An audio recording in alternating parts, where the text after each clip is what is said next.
Assalomu alaykum. Biz yana efirdamiz. Vatanparvar gazetasining 17-sonini sharhlashni boshlaymiz. Demak, bu sonda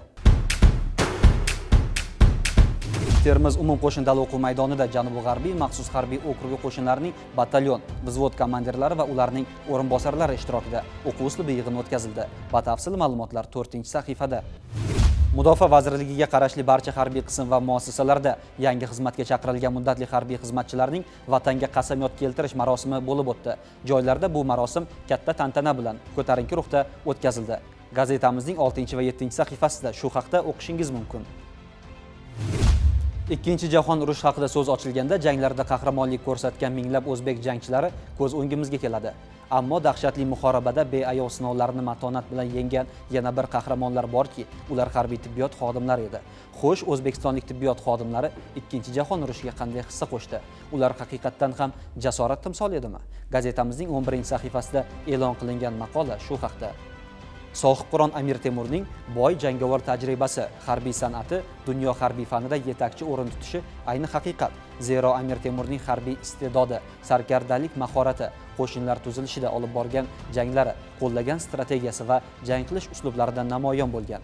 Gazetamizning 12 va 13 sahifasida e'lon qilingan jangovar san'atning yuksak ifodasi nomli maqolada bu haqda to'liqroq ma'lumotga ega bo'lishingiz mumkin. Insonning ishonchi har narsadan ustun.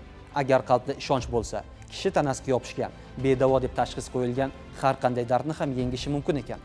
Gazetamizning 17-sahifasida taslim bo'lmang rukni ostida e'lon qilingan maqolada saraton kasalligiga qarshi kurashib, bu darddan butkul xalos bo'lgan bir inson taqdiri bilan tanishsangiz, bunga siz ham amin bo'lasiz. Tafakkur nima?